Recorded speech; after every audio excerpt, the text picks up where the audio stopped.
It's the Monday morning mailbag. It's the Monday morning mailbag. It's the Monday morning mailbag. Welcome back, denizens. JT McRoberts here with you once again. Hope you enjoyed your weekend. Let's get it off and running by getting down to business with some good old-fashioned Monday morning mailbag. Play intro now. All right, welcome back. I had a good weekend. I don't know about you. Found it nice and restful. Got to read some comics. Got to do some creative things. Got to play some games. Got to watch a little bit of football. And today we're going to kick off some Comic-Jutsu business by answering a few questions, or rather responding to a few comments. First up, we've got one from Norbinar7197. Hello, welcome Norbinar, and thank you for the comment. And he says, I loved, in all caps, Romita Jr.'s scary female villains. He's talking about our comic book dojo breakdown of Uncanny X-Men 183, in case you haven't seen it. Selene was scary because she could turn you into a desiccated husk in seconds, but Romita made her scarier with her evil facial expressions. There was a weird thrill being creeped out by it.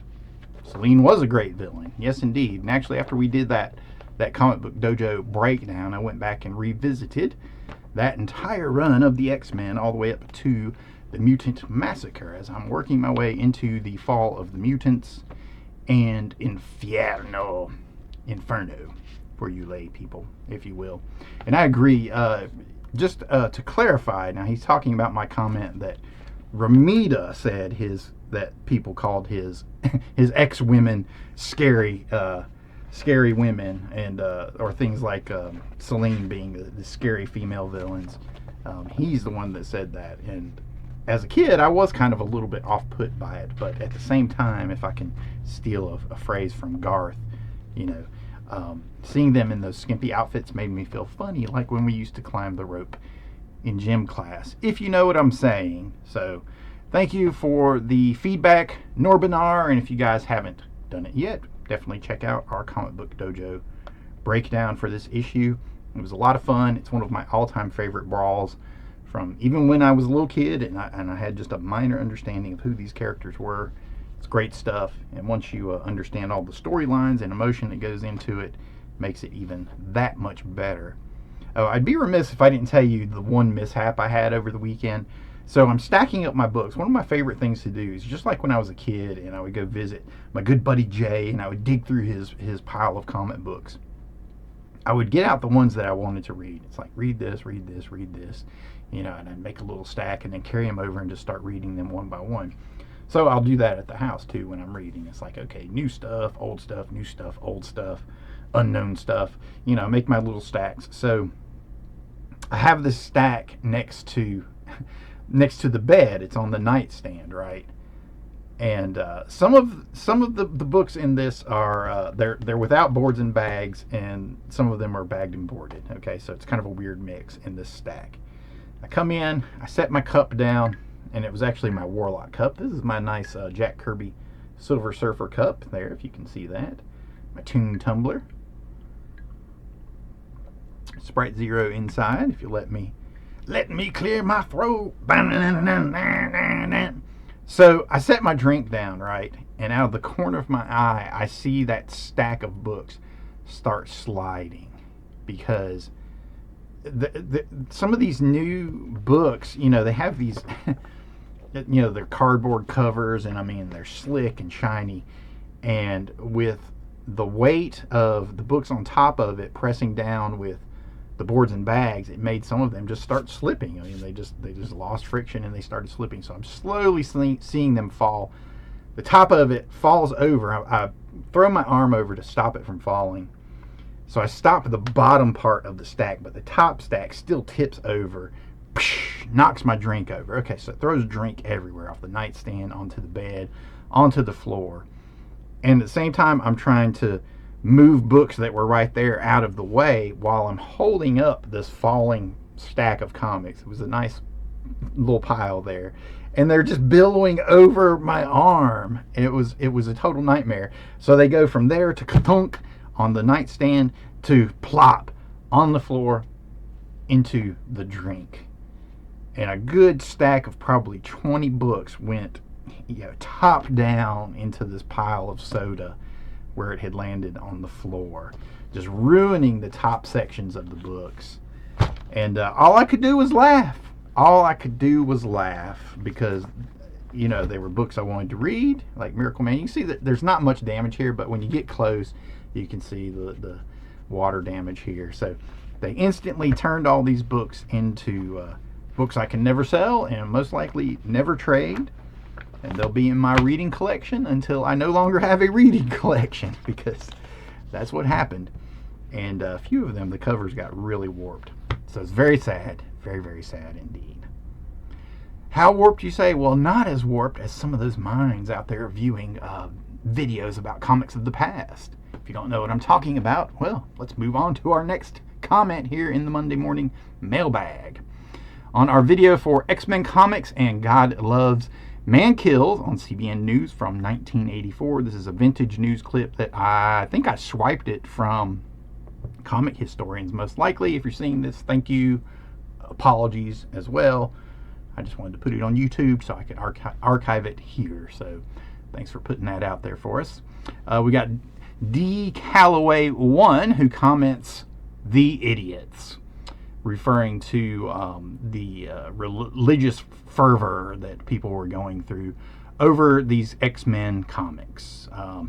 Those graphic novels, I think they were supposed to be aimed at a more mature audience. They're specifically talking about X-Men, God Loves, Man Kills, and in the video, Pat Robertson and some of his cronies are complaining about comics being blasphemous and this and that.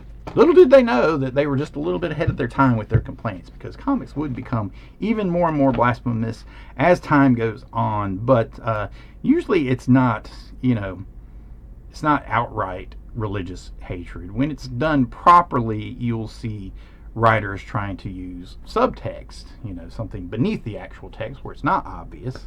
That's always been the power of the mutants, and the way that specifically Chris Claremont wrote them for many, many years was they could be seen as many disenfranchised groups, whether it was a subset of a religious group or a particular race or particular sexual orientation, or this and that. And that's kind of the beauty and the power of the metaphor, is that people can look at it and see something different each time, but it is something that speaks to them and reaches out to them. So thank you for the comment, D. Calloway. Thanks for watching the video. Hope you subscribe to the channel. Tell your friends about it. Next up, we had a comment from Horror Mike. What's up, Horror Mike? Thank you for the comment. I'm a big fan of your channel. Pretty much everything you post is something cool that I want to check out, and I make my way over and I give it a look. I particularly love his run of heavy metal videos, but he's got a good wide range of stuff. So if you're not familiar with his channel, definitely check it out.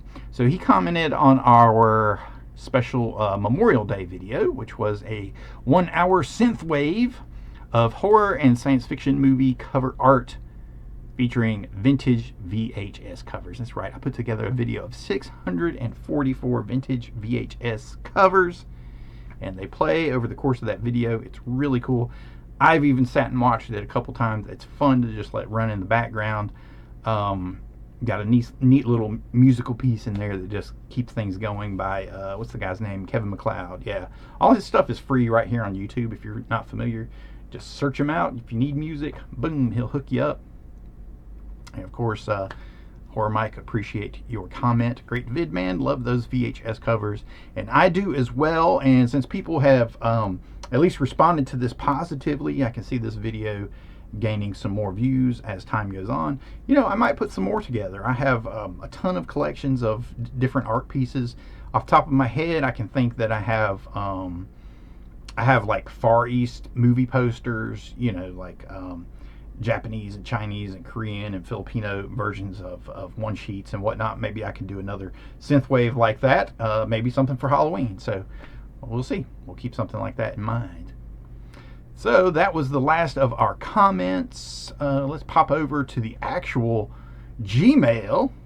If you did not know, we do have a Gmail account for Comic-Jutsu. It is comicjutsu@gmail.com, and we received a message from Josh Greathouse. Hey, Comic-Jutsu, let me introduce myself.